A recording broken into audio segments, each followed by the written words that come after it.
Bismillahirrahmanirrahim. Assalamualaikum warahmatullahi wabarakatuh. Alhamdulillah. Alhamdulillahi ala ihsanih wa syukru lahu ala taufiqihi wa amtinanih. Ashhadu an la ilaha illallah ta'ziman li sya'nih wa ashhadu anna Muhammadan abduhu wa rasuluh ad-da'i ila ridwanih. Wa qala Allahu azza wa jalla fil Qur'anil Karim, ya ayyuhalladzina amanu taqullaha haqqa tuqatih wa la tamutunna illa wa antum muslimun. Fa inna asdaqal hadithi kitabullah wa khairal huda huda Muhammadin sallallahu alaihi wasallam wa syarral umuri muhdatsatuha fa inna kulla muhdatsatin bid'ah wa kulla bid'atin dhalalah wa kulla dhalalatin finnar. Bapak Ibu kaum muslimin dan muslimat, a'azzani Allah wa iyyakum jami'an. Pada kesempatan malam hari ini insyaallah taala, atas izin Allah, kita akan memulai majelis taklim kita yang tentunya kita berharap kepada Allah Subhanahu wa taala agar menjadikan kita orang-orang yang bisa menjaga keikhlasan di dalam menyampaikan ilmu dan juga di dalam mencatat ilmu, terlebih lagi di dalam mengamalkan ilmu tersebut. Suatu ketika Al-Imam Ahmad ditanya tentang kaifa tasihhun niyatu fi talabil ilmi, bagaimana niat kami ini bisa benar, bagaimana niat kami ini bisa sahih di dalam belajar ilmu agama. Maka Al-Imam Ahmad mengatakan apa? Bi an yanwiya bidzalika raf'al jahli an nafsihi wa an ghairihi. Hendaknya di dalam belajar ilmu agama ini dia meniatkan untuk menghilangkan ketidaktahuan yang ada pada dirinya, menghilangkan kejahilan yang ada pada dirinya, dan menghilangkan kejahilan yang ada pada orang lain. Dan juga niat kita di dalam belajar akidah ini adalah untuk menggapai keistiqomahan di dalam beribadah. Karena akidah itu layaknya sebuah pondasi. Ya, apabila sebuah pondasi itu kokoh, maka insya Allah bangunan yang berada di atasnya juga akan bertahan lama. Apabila akidah sahihah bagi seorang muslim, akidahnya benar sesuai dengan apa yang disampaikan oleh Rasulullah sallallahu alaihi wasallam, maka insyaallah dia juga akan meraih keistiqomahan di dalam ilmu dan juga amal. Oleh karena itu jamaah sekalian, ikhwan dan akhwat, Bapak Ibu yang kami cintai karena Allah Subhanahu wa taala, ada sebuah risalah, kitab kecil yang ditulis oleh Syekh Muhammad At-Tamimi, ya, yang beliau yang dikenal dengan kitab Usul As-Sittah, atau dalam bahasa Indonesianya 6 landasan utama, 6 pilar utama. Ya. Yang ini insyaallah taala akan kita bahas, akan kita diskusikan, kita bacakan penjelasan-penjelasan para ulama di dalam risalah ini. Nanti bagi ikhwan yang mau file PDF berbahasa Indonesia, insyaallah nanti akan kita lampirkan di grup. Dan ana berharap nanti ya ada 6 pilar utama. Selesai kita membahas risalah ini, kitab kecil ini, akan kita buat beberapa soal ujian yang nantinya bagi ikhwan ya ini soal-soal ringan saja insyaallah. Bagi yang selesai membahas kitabnya dan lulus di dalam menjawab pertanyaan-pertanyaan seputar akidah, insyaallah nanti akan kita berikan sertifikat ya. Yang artinya ini hanya sekedar memotivasi bahwa bagaimana para ulama terdahulu menyelesaikan satu kitab ke kitab lainnya. Bagaimana Al-Imam Asy-Syafi'i dari mulai Isya sampai subuh itu membahas hadis-hadis Nabi. Bahkan beberapa kali beliau sholat subuh dengan menggunakan wudhu Isya. Seperti dia tidak tertidur dan tidak batal wudhunya. Dan selama itu beliau mengupas tuntas tentang sanad-sanad dan juga riwayat-periwayat hadis. Ya, sanad-sanad hadis. Haddatsana fulan, haddatsana fulan, haddatsana fulan. Dan sekaliber Imam Syafi'i pun jamaah sekalian, beliau satu waktu mendapatkan masa-masa futur. Mendapatkan masa-masa di mana keimanannya menurun tidak seperti biasanya. Karena iman kita ini hakikatnya bertambah dan berkurang. Yazidu wa yanqus. Yazidu bit ta'ah wa yanqusu bil ma'siyah. Iman ini akan bertambah ketika kita melakukan ketaatan demi ketaatan. Dan akan berkurang keimanan kita ketika kita jatuh ke dalam kubang kemaksiatan. Syakautu ila waqi'in su'a hifzi fa arsyadani wa 'allamani bi annal ilma nurun, ya, fa arsyadani ila tarkil ma'asi bi annal ilma nurun wa nurullahi la yuhda li'asin. Kata Imam Syafi'i, saya mengabarkan kepada guruku Imam Waqi' tentang buruknya hafalanku. Jadi suatu ketika Imam Syafi'i mengalami masa di mana hafalannya agak buruk. Maka apa kata guru beliau, Al-Imam Waqi'? Beliau menganjurkan kepadaku agar meninggalkan maksiat. Bi annal ilma nurun, karena ilmu ini adalah cahaya dan cahaya Allah tidak akan melekat kepada para pelaku maksiat. Jadi ternyata hafalan kita buyar itu karena maksiat yang kita lakukan. Ilmu yang dulu kita ingat, hari ini kita lupa akan ilmu itu, lupa akan penjelasan itu bisa jadi disebabkan maksiat yang kita lakukan. Maka untuk menjaga itu perlulah kita murojaah, mengulang kaji tentang bagaimana pentingnya belajar akidah Islamiyah.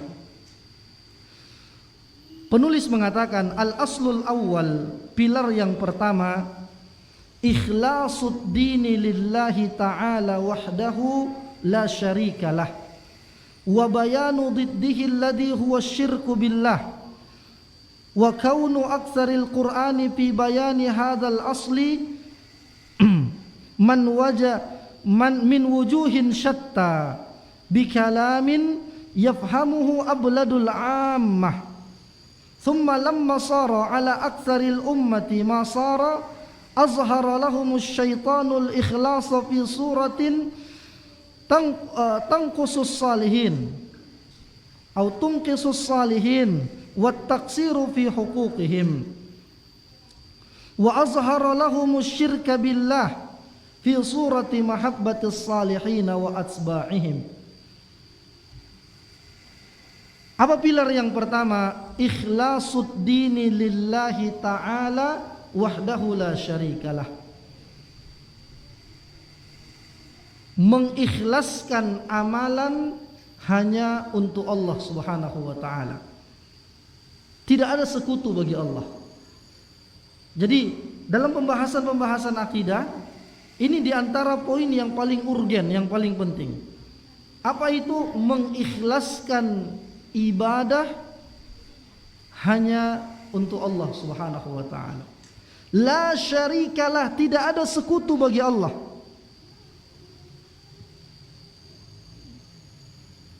Syekh Muhammad bin Shalih Al-Utsaimin menyebutkan al-ikhlasu lillahi ma'nahu an yaqsuda al-mar'u bi ibadatihi at-taqarruba ila Allah ta'ala wat tawassula ila dari karamatihi. Seorang hamba mengikhlaskan ibadahnya ketika dia mendekatkan diri kepada Allah Subhanahu wa taala. Dia mengikhlaskan ibadahnya hanya untuk Allah. Jadi ikhlas itu diantara maknanya apa? Tasfiyatul amal min jami'i syawaibis syirki, memurnikan amalan kita dari seluruh cabang-cabang kesyirikan. Jangan sampai kita beribadah supaya dilihat orang, riya. Kita beribadah supaya didengar oleh orang, sum'ah. Atau kita beribadah supaya mendapatkan pujian-pujian manusia. Tidak. Kita beribadah adalah lillahi ta'ala. Kita berusaha melakukan ibadah kepada Allah untuk menggapai rahmat Allah. Bahkan para ulama dahulu, Pak, ketika datang orang bertamu ke rumahnya, dia yang pada saat itu mungkin dia sedang baca Al-Quran, dia tutup mushafnya, kemudian dia buru-buru datang supaya orang tidak mendengar kalau dia sedang mengaji Al-Quran, supaya orang tidak tahu kalau dia sedang salat malam. Ya. Dan dalil yang menjelaskan tentang pilar pertama ini, beliau katakan, ya, yaitu firman Allah di dalam surah Al-An'am ayat 162 sampai 163. Al-An'am ayat 162 sampai 163. Qul, katakanlah wahai Muhammad kepada seluruh manusia, inna salati wa nusuki wa mahyaya wa mamati lillahi rabbil alamin la syarikalah wa bidzalika umirtu wa ana awwalul muslimin. Al-An'am ayat 162 sampai 163. Katakanlah wahai Muhammad kepada umatmu, kepada seluruh manusia, bahwa inna salati, sesungguhnya salatku, sembelihanku, hidupku dan matiku lillahi rabbil alamin, hanya untuk Allah Rabbul alamin. Tidak ada sekutu baginya, dan begitulah aku diperintahkan, dan aku termasuk orang-orang yang berserah diri kepada Allah. Maka kata muallif di sini maknanya penulis, ya, dan menjelaskan lawan kata daripada tauhid. Apa itu, Pak? Syirik. Jadi syirik itu ibarat kotoran dan dibersihkan dengan tauhid. Kenapa? Yang memberikan rezeki kepada kita, Ar-Razzaq, itu adalah Allah. Lalu kenapa kita minta kemudahan, kelapangan rezeki kepada dukun misalnya? Kita dan dia sama-sama makhluk. Ya. Maka dia telah menyamakan Allah dengan makhluknya, menyamakan Al-Khaliq dengan makhluk pada perkara-perkara yang merupakan kekhususan Allah. Menurunkan hujan, itu kekhususan Allah. Jangan minta sama tukang pawang supaya dipindahkan. Kampung sebelah pesta, minta sama tukang pawang pindahkan ke kampung sebelah kanan. Rupanya di sebelah kanan pun ada pesta, minta juga sama tukang pindahkan. Akhirnya dua-duanya banjir. Itu kekhususan Allah. Maka jangan minta kepada manusia. Wa mahyaya, kehidupanku hanya milik Allah, kematianku juga hanya milik Allah. Maka lawan dari tauhid itu adalah syirik.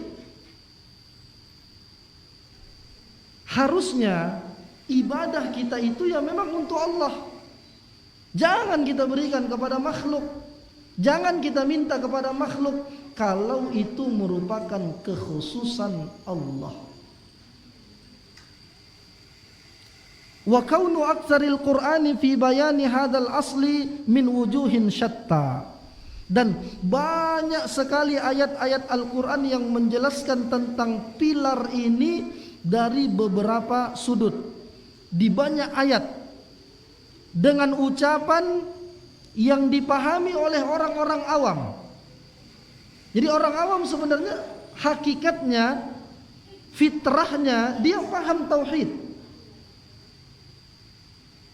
Dia mentauhidkan Allah. Hakikatnya begitu kita lahir, kita ini seorang muslim. Kata Rasul sallallahu alaihi wasallam, kullu mauludin yuladu 'alal fitrah. Setiap anak yang baru dilahirkan itu dalam keadaan fitrah. Apa kata Imam Ahmad? Ai yuladu musliman. Dia dilahirkan dalam keadaan muslim, berserah diri kepada Allah Subhanahu wa taala. Fa abawahu an yuhawwidanihi. Kedua orang tuanya lah yang membuat dia Yahudi, Majusi atau Nasrani. Cobalah kita tengok anak-anak tuh, Pak. Begitu mereka suruh, coba nak minta sama Allah, fitrahnya dia akan menengadahkan tangannya ke langit. Karena dia tahu Allah Subhanahu wa taala Maha tinggi, Azza wa Jalla, Jalla wa Ala, Maha mulia dan Maha tinggi. Bukan berarti Ahlus Sunnah mengatakan langit itu tempat Allah, tidak, tapi Allah Maha tinggi. Buktinya ketika Nabi Isra dan Mi'raj, ketika Nabi Mi'raj dibawa sama malaikat Jibril naik buruk ke langit untuk menerima perintah salat. Ya. Thumma lamma sara ala aktsaril ummati ma sara. Tapi semakin jauhnya kita dari masa kenabian, maka berubahlah keadaan demi keadaan. Sehingga syaitan pun memberikan godaan demi godaan bahwa orang-orang yang ikhlas beribadah kepada Allah itu seolah-olah merendahkan kedudukan orang-orang yang saleh dan tidak memenuhi hak-hak mereka. Jadi pada masa Nabi Adam, orang-orang belum ada melakukan kesyirikan, belum ada orang yang menduakan Allah, masih lurus di atas tauhid. Generasi Nabi Nuh dan pengikutnya, ketika Nabi Nuh masih hidup, ya, beliau menjelaskan tentang, mendakwahkan tentang pentingnya tauhid. Beliau berdakwah dengan luar biasa. Berapa usia Nabi Nuh, Pak? 950 tahun. Subhanallah. Jadi orang terdahulu itu umurnya panjang-panjang, badannya juga besar-besar. Ada satu riwayat yang mengatakan bahwa bidang dadanya Nabi Adam itu mencapai 6 hasta. Itu hasta itu segini. Awak satu hasta pun tak ada. Ya kan? Umurnya panjang-panjang.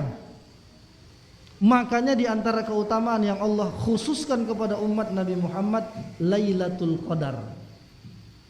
Seperti dia beribadah 1000 bulan. Ya.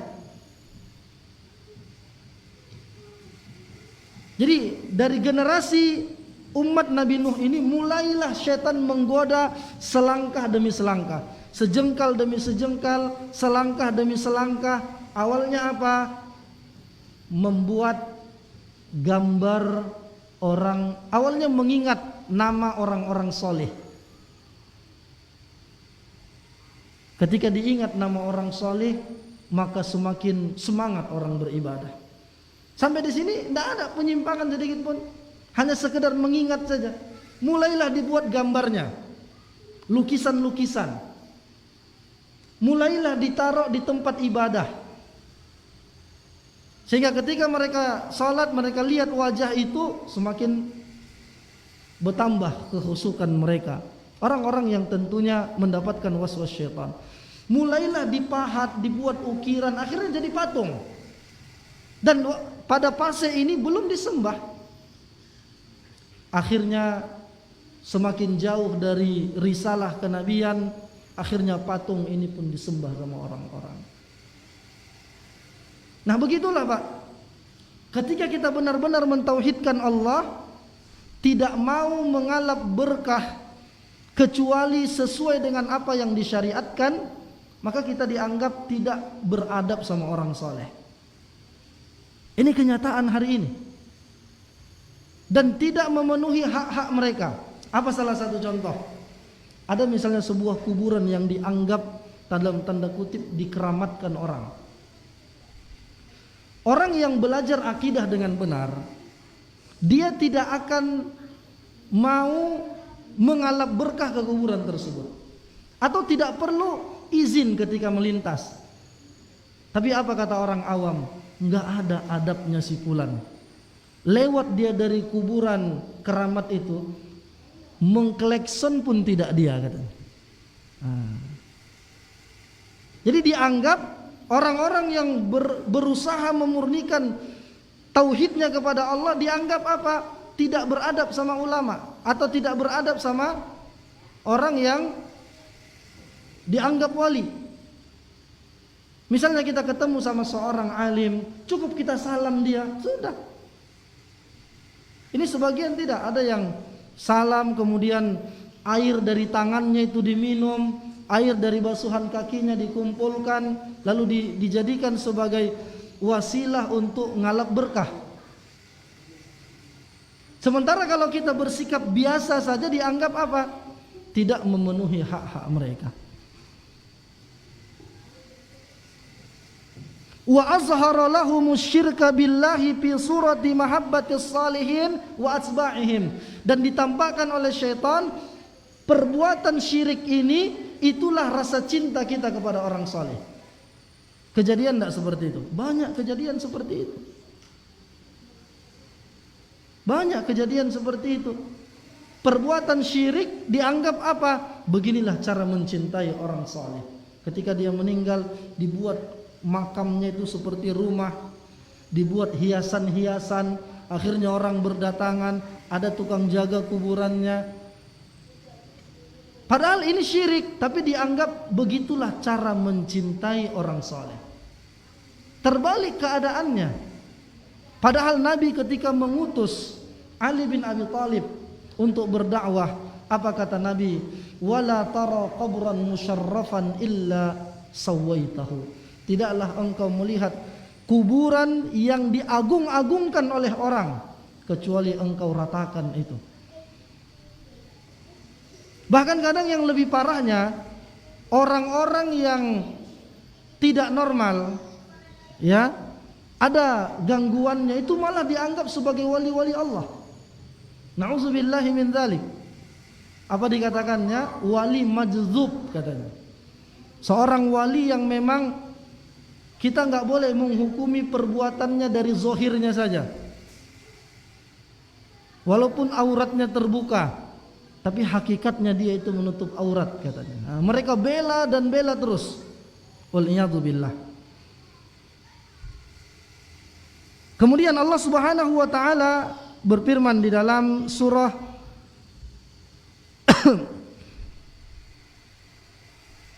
Az-Zumar ayat 54. Wa anibu ila rabbikum wa aslimulah. Bertaubatlah kalian kepada Rabb kalian dan berserah dirilah kalian kepadanya. Dan juga Bapak Ibu sekalian yang dirahmati oleh Allah, ketahuilah bahwa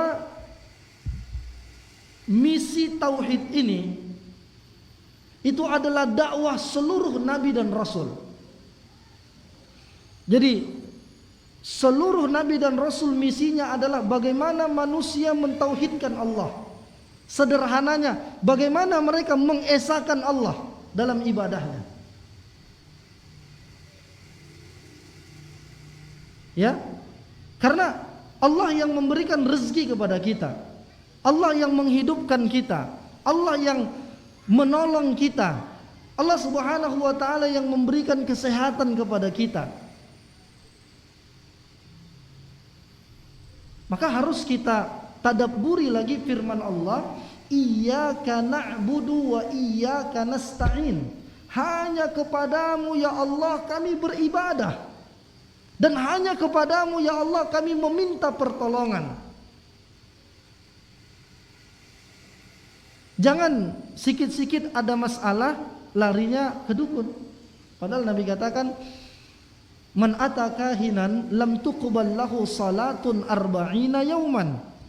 Siapa saja yang mendatangi dukun, maka tidak diterima salatnya selama 40 hari. Sekedar datang iseng untuk nanya-nanya. Ya. Wa man ata arrafan, siapa yang mendatangi tukang ramal atau dukun lalu dia benarkan itu, dia amalkan perintah dukun itu, syarat-syarat dukun itu, maka dia telah ingkar kepada ajaran Nabi Muhammad. Terhapus amal solihnya, terhapus pahala-pahalanya. Nah, inilah caranya bagaimana kita bisa memurnikan tauhid kita. Ya, kita rehat jam berapa insya? 5 menit. Taib. Dalil yang berikutnya tentang dakwahnya para nabi adalah tauhid. Itu surah Al-Anbiya ayat 25. Wa ma arsalna min qablika mir rasulin illa nuhi ilaihi annahu la ilaha illa ana fa'budun. Al-Anbiya ayat 25 ya. Tidaklah kami mengutus rasul-rasul sebelummu wahai Muhammad kecuali kami wahyukan kepadanya bahwa tidak ada yang berhak diibadahi dengan benar kecuali Allah. Maka beribadahlah kepada Allah Subhanahu wa ta'ala.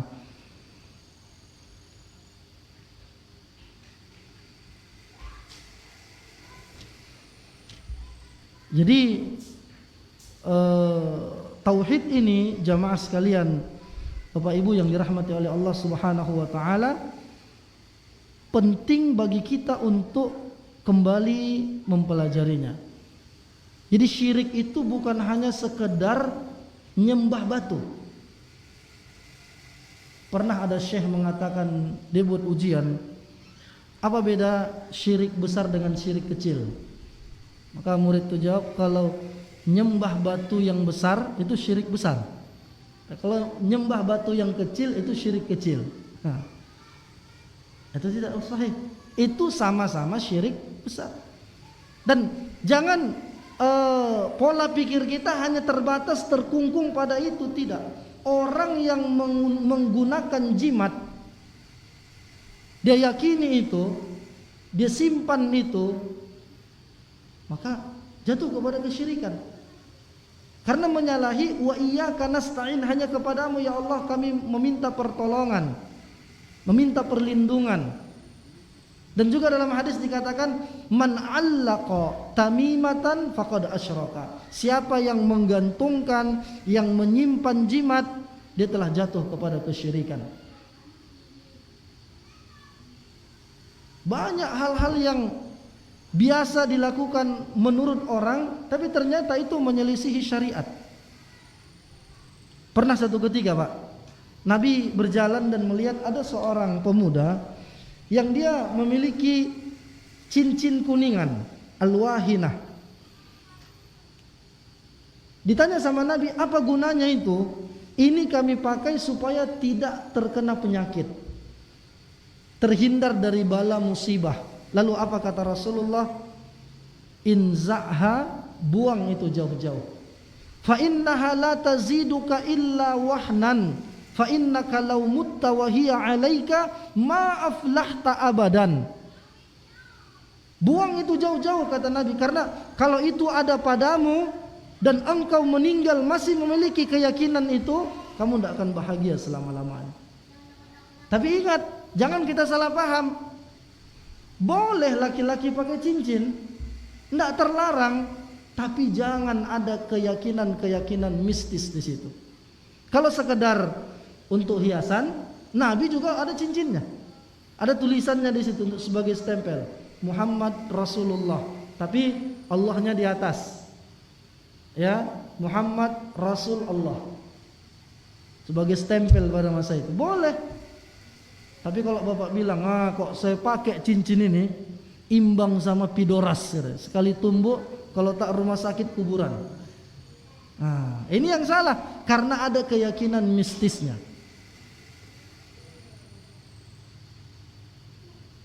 Ya, karena dianggap ini bisa menolong dia. Dan hakikatnya kalau seseorang menyandarkan urusan kepada selain Allah, makin lemah kita. Cobalah dia berangkat, tinggal jimatnya. Apa enggak gagap dia di perjalanan itu, Pak? Aduh, gimana ini? Ya, kita cukupkan dulu sampai di sini. Insyaallah nanti setelah azan kita lanjut sedikit dan kita lanjut dengan sesi tanya jawab. Wa akhiru da'wana anil hamdulillahi rabbil alamin. Hada minni sallallahu wasallam ala nabiyyina Muhammad wa ala alihi wa ashabihi ajma'in.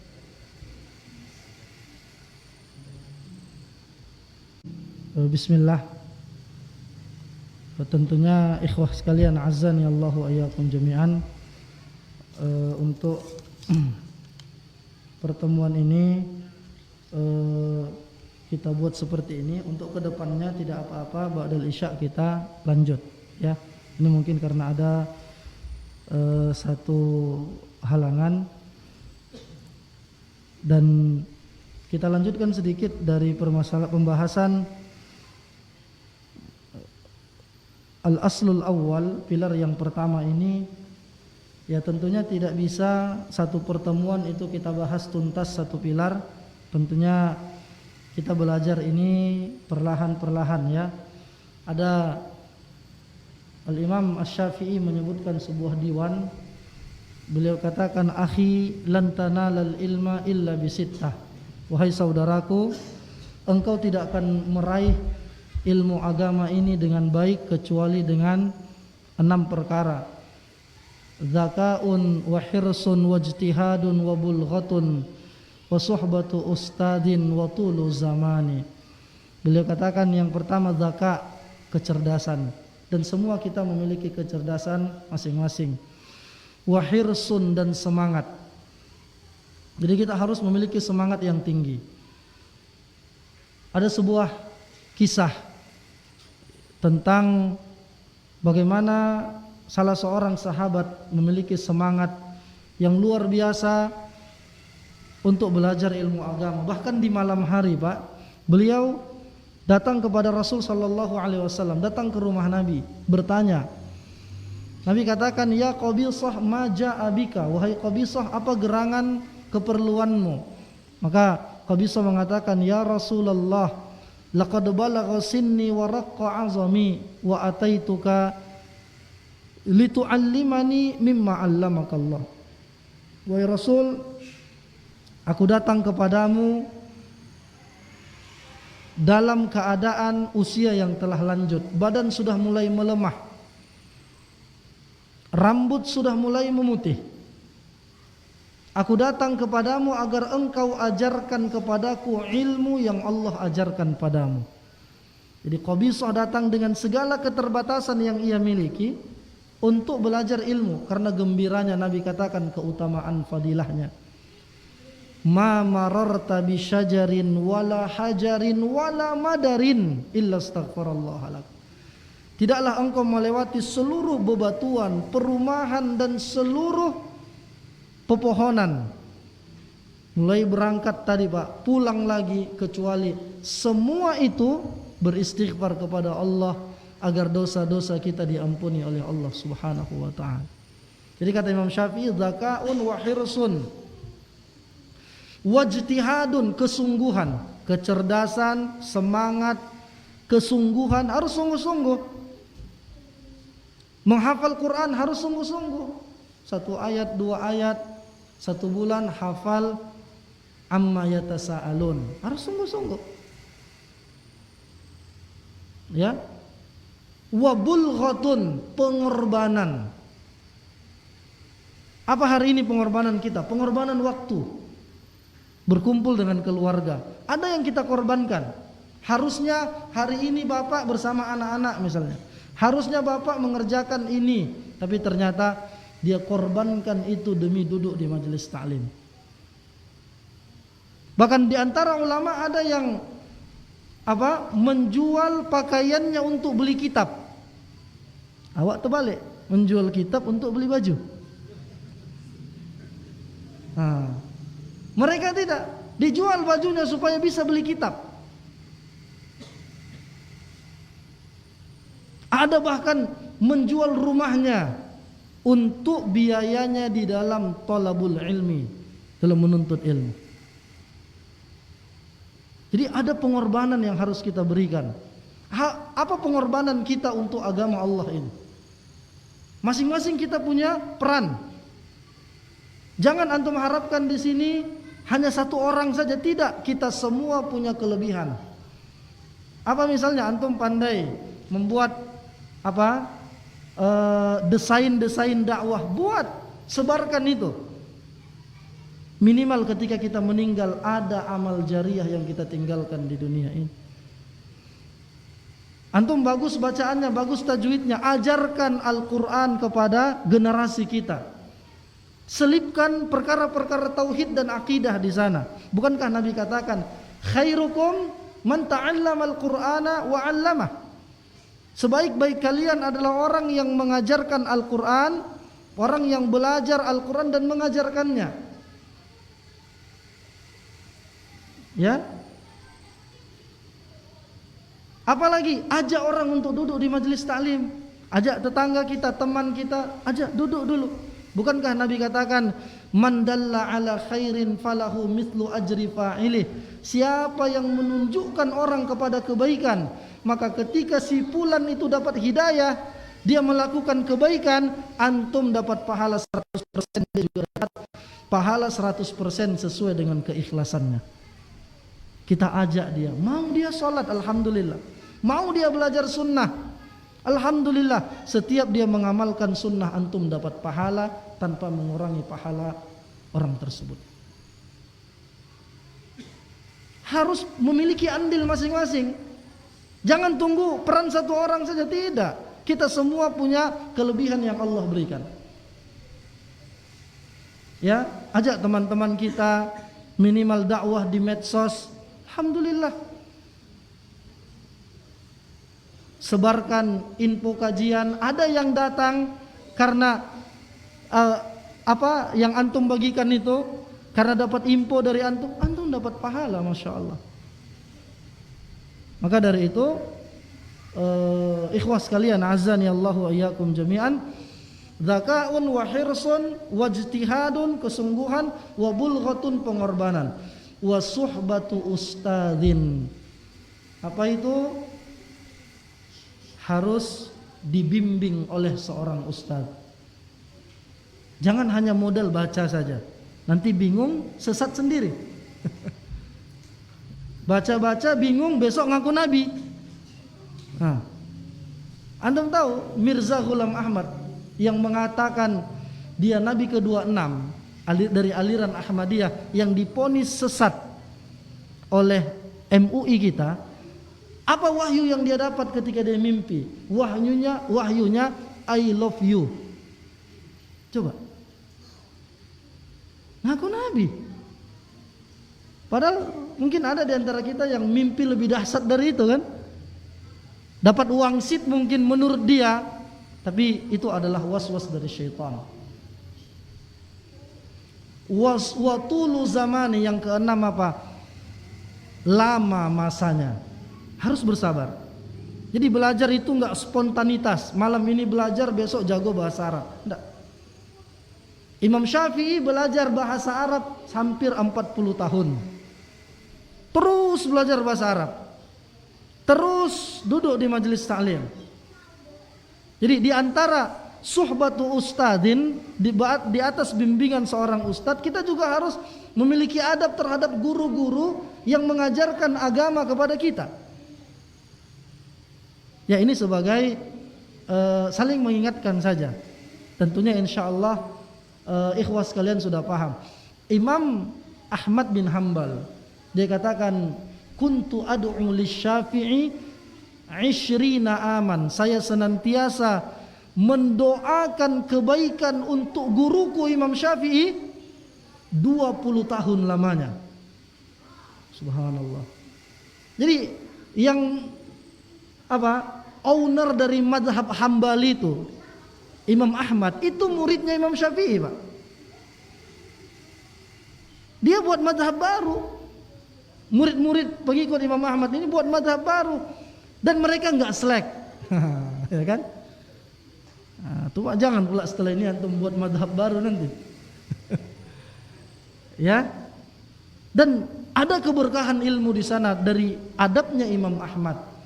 Dikatakan kana Ahmad bin Hambal yahfazu alfi hadis. Adalah Imam Ahmad bin Hambal, beliau hafal 1 juta hadis.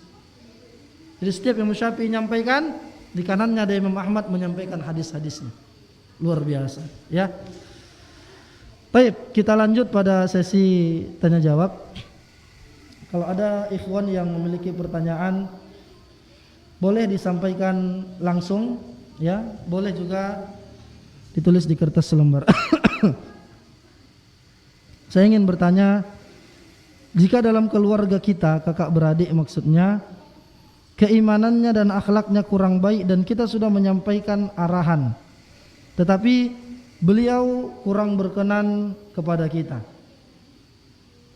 Ya, beliau kurang berkenan kepada kita, maka selain berdoa, apa kiat-kiat yang harus kita lakukan? Selamatkanlah keluargamu dari panasnya api neraka. Apakah adik-beradik di sini termasuk dalam keluarga yang seperti disebutkan dalam hadis tersebut? Ini bukan hadis ya, tapi firman Allah dalam surah At-Tahrim ayat yang ke-6. Allah berfirman, pertanyaan yang kedua dulu, At-Tahrim ayat 6, ya ayyuhalladzina amanu qu anfusakum wa ahlikum nara. Wahai orang-orang yang beriman, jagalah diri kalian dan keluarga kalian dari api neraka. Ahlikum di sini masyhur dari tata bahasa Arab itu adalah keluarga dalam artian anak dan istri. Ya, anak-anak dan istri itu yang dimaksud dengan keluarga karena mereka di bawah tanggung jawab kita. Itu makna ayat tersebut secara khusus. Karena Ali bin Abi Thalib mengomentari ayat ini, beliau katakan, "Allimuhum umura dinihim wa addibuhum." Ajarkan anak-anak kalian itu perkara-perkara agama dan ajarkan mereka adab. Iya, Pak. Ajarkan mereka adab. Maka di sini tugas kita adalah menyampaikan sebagaimana Allah Subhanahu wa taala menyebutkan di dalam Al-Qur'anul Karim, "Laisa 'alaika hudahum, walakinnallaha yahdi man yasha." Bukanlah pada kalian hidayah mereka, tetapi Allah lah yang memberikan hidayah kepada siapa yang Allah kehendaki. Allah sebutkan dalam surah Al-Baqarah ayat 272. Jadi tugas kita hanya menyampaikan. Hanya menyampaikan. Mengajak orang. Ya. Bahkan kadang-kadang yang kita sampaikan itu pun belum sepenuhnya bisa kita amalkan, Pak. Apa misalnya, wahai kaum muslimin, mari kita tunaikan haji. Kita saja belum sanggup misalnya. Maka tugas kita menyampaikan. Kalau toh kita sudah berusaha bersungguh-sungguh tapi mereka tidak mau ikut, hidayah adalah milik Allah. Nabi Nuh, istrinya tidak mau ikut agamanya. Apakah Nabi Nuh salah? Tidak. Tugas dia hanya menyampaikan. Hidayah, taufik adalah mutlak milik Allah. Anaknya Kan'an tidak mau ikut kepada ajarannya. Apakah Nabi Nuh salah dalam dakwah? Tidak. dia hanya menyampaikan tugasnya. Masalah orang terima atau tidak, itu adalah hidayah dari Allah Subhanahu wa taala. Kemudian ini ada kaitannya dengan pertanyaan pertama. Di antara kiat-kiat yang kita lakukan adalah dakwah bilhal, dakwah dengan perbuatan. Tidak usah ngomong banyak, dengan perbuatan. Apa misalnya kasih dia hadiah? Kita yang kakak beradik, adik abang, kasih dia hadiah buku-buku sunnah. Orangnya malas baca buku, Ustaz, misalnya kan. Kasih pakaian syar'i, pakaian yang tidak isbal misalnya. Walaupun setahun sama dia nggak dipakai, jadilah. Tapi apa dia bilang? Suka pula abang pakai celana yang kamu kasih itu. Itu kan termasuk jalan dakwah. Kemudian cara yang ketiga, jangan asal ketemu sama dia ngajak debat. Kita kan gitu, karena baru semangat, baru-baru hijrah, semangat macam pendekar baru turun gunung. Jadi mau melibasi aja bawaannya kan. Gatal tangannya kalau nggak mau melibasi orang. Gatal tangannya kalau nggak mendebat orang. Jangan sampai seperti itu. Coba cari dulu mana perkara-perkara yang memang dia sepakat. Contohnya mulai dakwah dari akidah. Jangan langsung antum sampaikan, oh ini bid'ah finnar. Jangan sampaikan seperti itu dulu. Tanamkan dulu atau ajak dulu kombur masalah akidah. Nah, ya, mulai dari situ.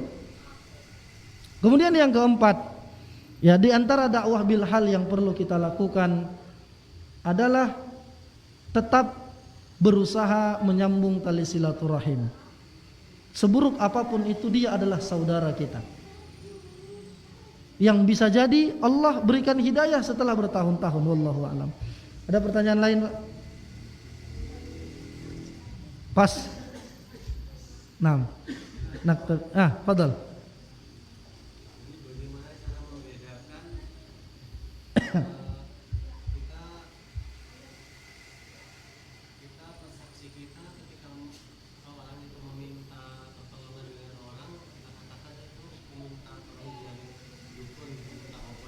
Ya. Persepsi orang dianya berwasilah karena dianya dianggap soleh.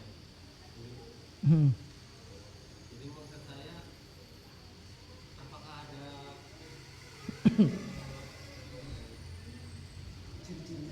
iya, ya maksud saya gitu.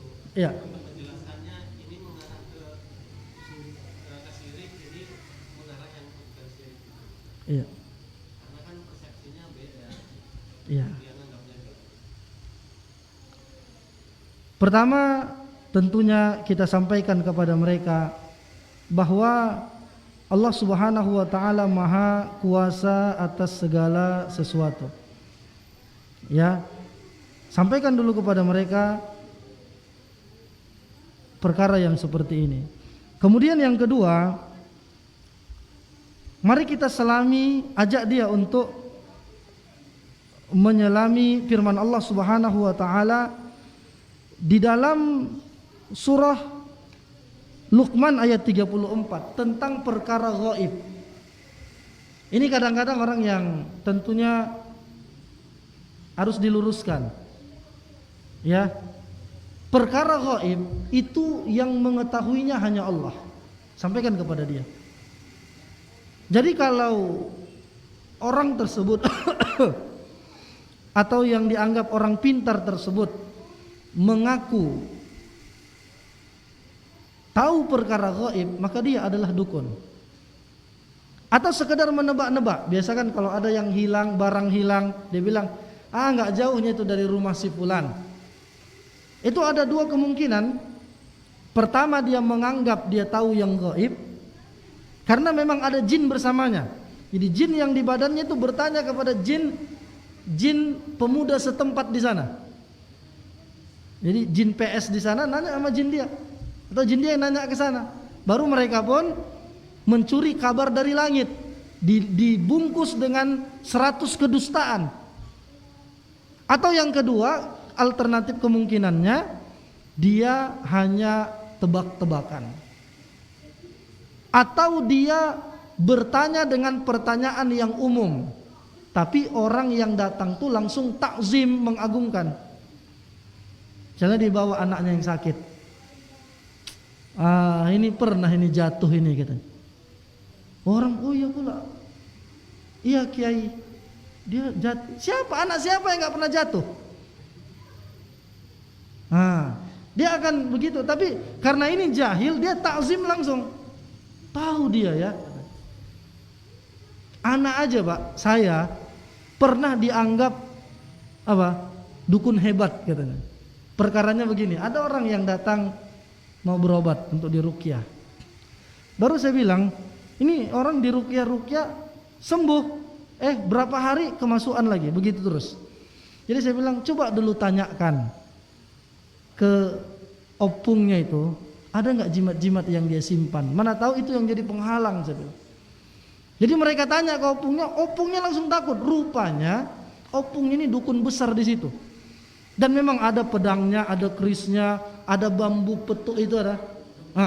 Dikasih semua, apa dia bilang sama kawan kita di situ di kampung. Hebat kali dukun yang di situ ya kata. Tahu dia saya punya jimat kata. Takut dia kasih semua jimatnya. Kami bakar, kami hancurkan. Tapi coba pertanyaan kita cuma begitu. Coba dulu tanyakan, mana tahu. Karena biasanya orang yang diruqyah kemudian dia itu gak sembuh-sembuh, mungkin ada jimat yang ditanam sehingga belum tuntas ini stasiun jin di badan dia. Sekedar nanya kita udah dianggap dukun. Maka Allah berfirman, innallaha indahu ilmus sa'ah. Allah subhanahu wa ta'ala mengetahui tentang kejadian hari kiamat. Jadi kalau ada orang meramal terjadinya hari kiamat, dia dusta. Karena itu pintu gaib. Allah yang mengetahui kapan turunnya hujan. Allah yang mengetahui apa yang terjadi di dalam rahim. Perkembangan rahim dari tetes mani sampai seterusnya itu hanya Allah yang tahu. Kita hanya tahu dari ronsen misalnya usia 4 bulan ke atas baru mulailah diketahui. Tapi itu pun kadang tidak menjadi sebuah kepastian. Wa ma tadri nafsum madza taksibu ghadan. Tidak ada satu jiwa pun yang tahu apa yang terjadi esok. Wa ma tadri nafsum bi ayyi ardin tamut. Dan tidak ada satu jiwa pun yang tahu di bumi mana dia akan meninggal. Sesungguhnya Allah Maha mengetahui apa yang kalian perbuat. Jadi sampaikan kepada mereka, kalau si fulan itu mengaku tahu yang gaib, berarti dia bukan syar'i, bukan dukun yang syar'i, atau bukanlah orang yang berada di atas tibbun nabawi yang syar'i. Ya, karena kan biasa orang mau ngaku gitu. Naam, wallahu taala alam. Mungkin kita cukupkan sampai di sini. Subhanakallahumma bihamdika asyhadu an la ilaha illa anta astaghfiruka wa atubu ilaik.